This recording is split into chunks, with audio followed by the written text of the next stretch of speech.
Bom dia, galerinha do quarto ano. Tudo bem com vocês? Espero que vocês estejam bem. Hoje nós estamos com mais um encontro. Hoje nosso encontro é de Geografia, capítulo 4, módulo 2, atividade no espaço rural, ok? E nós preciso que você me dê o retorno. Tia Rose tem colocado lá no grupo chamadinha virtual, né? O que isso significa? Significa que você precisa, após a videoaula, após as atividades, você dar um retorno. Tia, olha isso que eu entendi. Tia, eu não entendi isso. Aliás, já tem alunos fazendo isso e tá muito legal, tá bom? Então vamos pro nosso capítulo. Lá, galerinha, capítulo 4, né? Página 278 e 279. Nós vamos estar falando sobre atividades do espaço rural.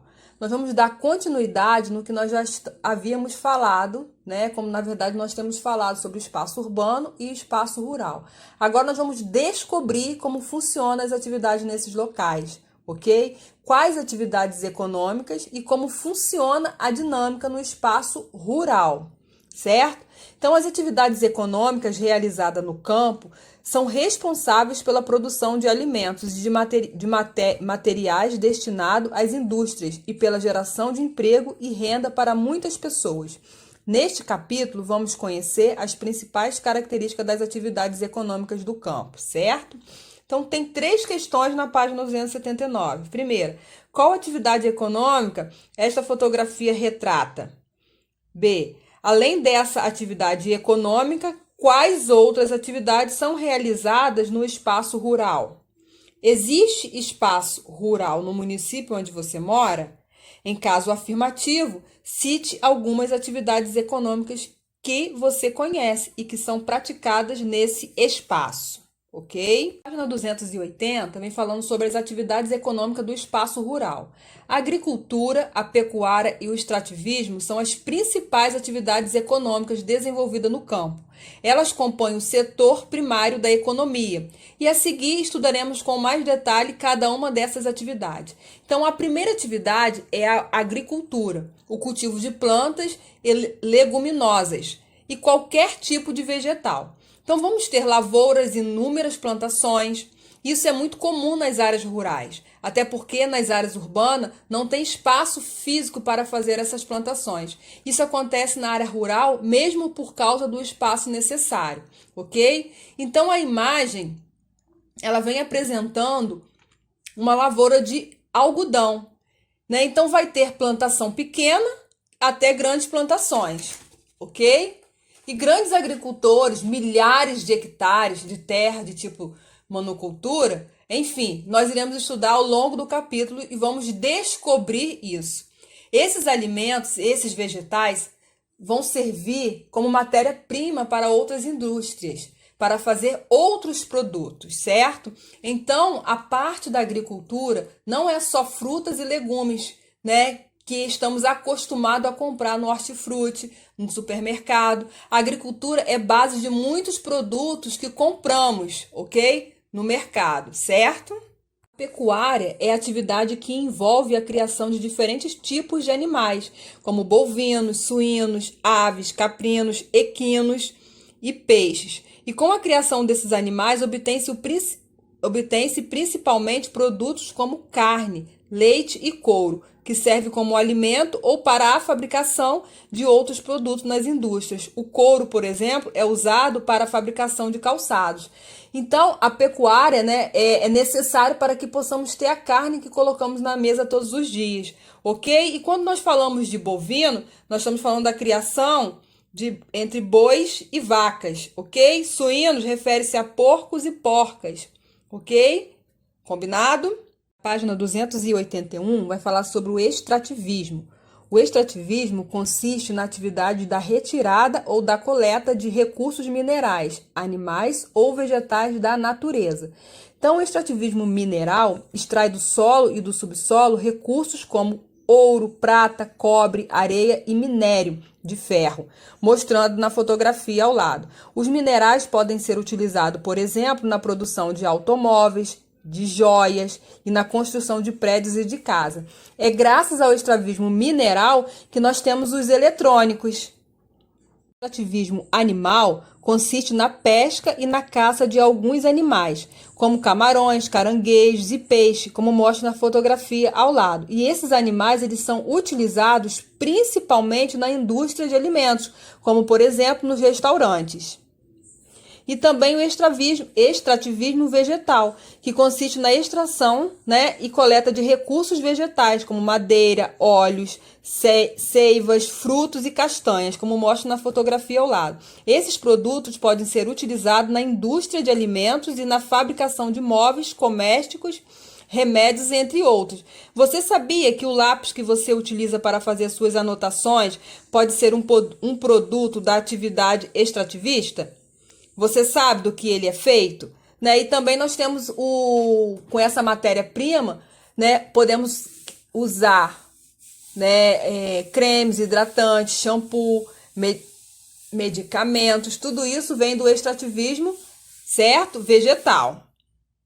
A 282 vai retratar sobre agricultura familiar.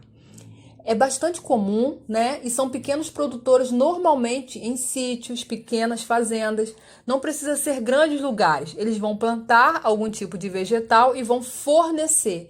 Então, a agricultura familiar é de pequeno porte. Normalmente pode ser feito para comercializar ou para o próprio consumo. Ou seja, é preciso darmos muito valor aos agricultores familiares.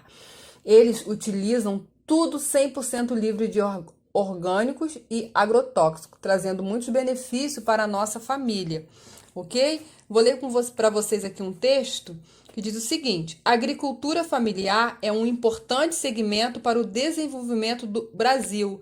São aproximadamente 4,4 milhões de famílias agricultoras, o que representa 84% dos estabelecimentos rurais brasileiros. A agricultura familiar é econômica, vem dela 38% do valor bruto da produção agropecuária. E o setor responde por 7 em cada 10 postos de trabalho no campo. A agricultura familiar é produtiva, pois é responsável pela produção de mais de 50% dos alimentos da cesta básica brasileira, sendo um importante instrumento de controle da inflação. Ok? E na página ainda vem mostrando um gráfico, vem representando um gráfico, certo? Né? O Brasil, no gráfico do Brasil, principal participação da agricultura familiar na produção do alimento, ok? Então, vem mostrando aqui, né, também ainda na página, mostrando que uma escola, a partir de 2019, os alimentos produzidos pela agricultura familiar passam a fazer parte das refeições servidas em escolas públicas, ok? E entidades filantrópicas.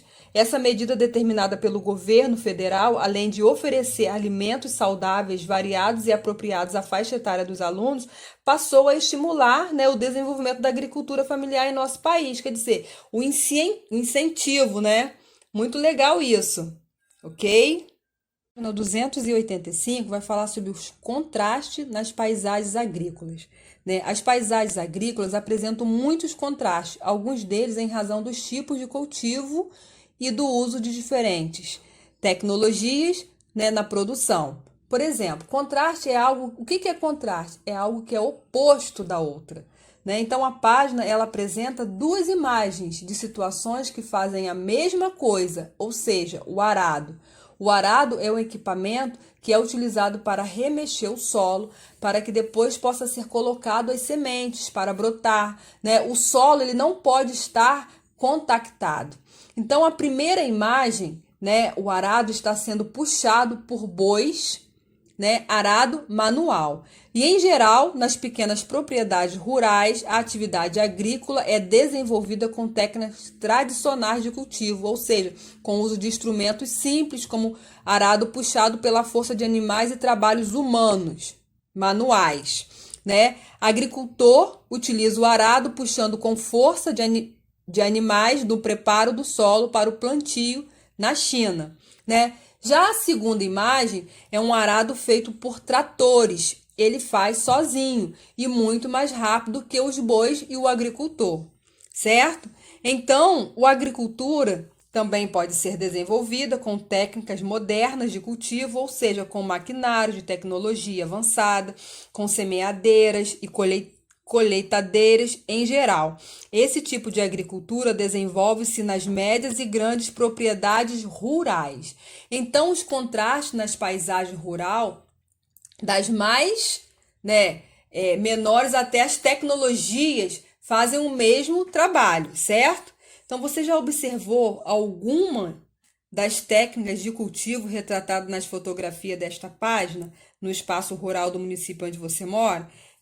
Em caso afirmativo, comente, com os colegas. Não vai ser possível nesse momento, mas ao retornarmos, nós teremos essa oportunidade, certo?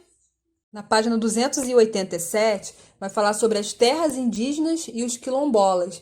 E é importante nós falarmos, o território indígena é uma questão muito importante e de grande valor. A colonização aconteceu e o território brasileiro já era dos índios há muitos anos. E é necessário valorizar os espaços deles, a cultura e toda a dinâmica que eles utilizam.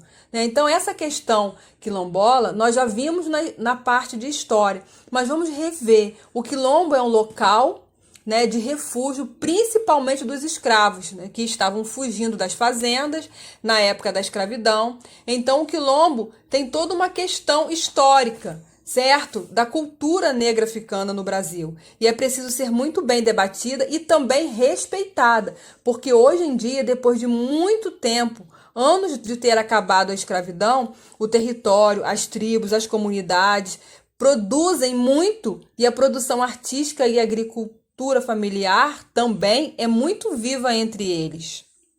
A página 289 vai falar sobre os gráficos na interpretação do desperdício de alimentos.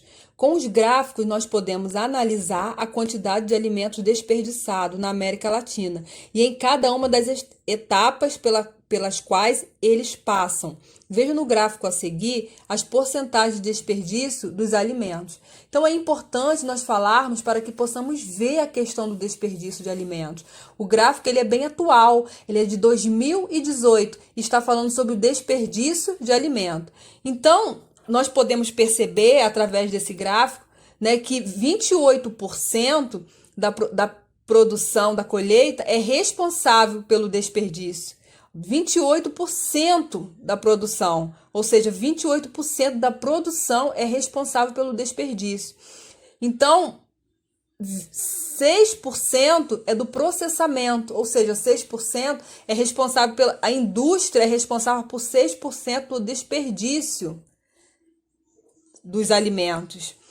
21% é do manejo, do estoque, do armazenamento, quer dizer, o manejo, o estoque, ele é 21%. E 17% é na distribuição, ou seja, no transporte, na locomoção. Agora, 28% é no consumo, nos hábitos alimentares. Então, nós somos responsáveis por 28%. Nossas casas, isso significa que nós temos uma grande parcela de responsabilidade no desperdício. Desde comprar mais do que deveria, colocar no prato o que não vai comer, o que joga fora, comida que estraga, frutas. Então, nós somos responsáveis 28% pelo esse desperdício. Olha que chocante. Então, de acordo com o gráfico, a maior parte do desperdício de alimentos na América Latina ocorre tanto no momento da produção, da colheita, quanto no consumo, nos hábitos alimentares, ou seja, durante o preparo dos alimentos na casa das pessoas. Então, é importante ficar atento aos nossos hábitos para colocar com a redução do desperdício de alimento. Então, nós precisamos ficar atentos, ter esse cuidado com o desperdício, ok? Agora vamos colocar em prática o que nós aprendemos? Na página 283, há uma atividade a ser realizada. Observe as fotografias a seguir, escreva o nome da atividade econômica mostrada em cada imagem e de 2 produtos que podem ser obtidos por meio dela. Se necessário, faça uma pesquisa em livros, revistas ou na internet, ok? Então, nós podemos... Primeiro, vou te dar um exemplo. Primeira imagem, é uma atividade pecuária, Então, vou te dar uma sugestão de resposta. Criação de bovinos, certo? Carne bovina leite e couro, ok? Certo? Aí tem mais duas imagens abaixo e você pode estar seguindo o exemplo, ok? Então, na página 284, também tem atividades a serem realizadas. Leia as manchetes a seguir e responda as questões. A agricultura familiar é responsável por 36% da riqueza produzida no campo. A agricultura familiar produz 70% dos alimentos consumidos por brasileiros. Então, qual é o principal assunto tratado nas duas manchetes? Letra A. Letra B. Como as manchetes acima indicam a importância da agricultura familiar, tanto para a produção de riquezas quanto para a produção de alimentos, ok? Letra C. Leia novamente o texto da página 282 e com as informações fornecidas acima, elabore uma manchete descrevendo a importância da agricultura familiar para a população brasileira. Nós falamos, a respeito da importância da agricultura familiar, dos benefícios que ela nos traz, certo? Na página 286, outra atividade a ser realizada. Os itens a seguir indicam características contrastantes da agricultura. Escreva cada uma dessas características no quadro da fotografia correspondente, ok? Tem duas fotografias, A e B. Uso de máquinas coletadeiras, atividades agrícolas desenvolvidas por meio de técnicas modernas de cultivo, trabalhos manuais sem auxílio de máquinas, trabalho realizado por poucas pessoas, trabalho feitos por várias pessoas, atividade agrícola desenvolvida por meio de técnicas tradicionais e de cultivos, ok? Agora, na página 288, a última atividade a ser realizada, pede para que você escolha um dos povos indígenas apresentado no site acima e descreva como esse grupo se alimenta e como ocorrem suas atividades na roça, ok? Tem um endereço aqui eletrônico para que você faça essa pesquisa, Na letra B, faça uma pesquisa sobre um jogo ou brincadeira de algum dos povos indígenas apresentado no site e descreva-o indicando a qual povo a brincadeira ou jogo pertence. Número 2, no espaço a seguir, escreva um pequeno texto que represente a importância da valorização das diferentes culturas no Brasil. Isso, galerinha, essa foi a nossa aula, Foi bom estarmos juntos, mesmo à distância, mas eu continuo com saudade de vocês, E até o nosso próximo encontro. Que Deus continue abençoando a sua família, abençoando a sua vida. Beijo no coração.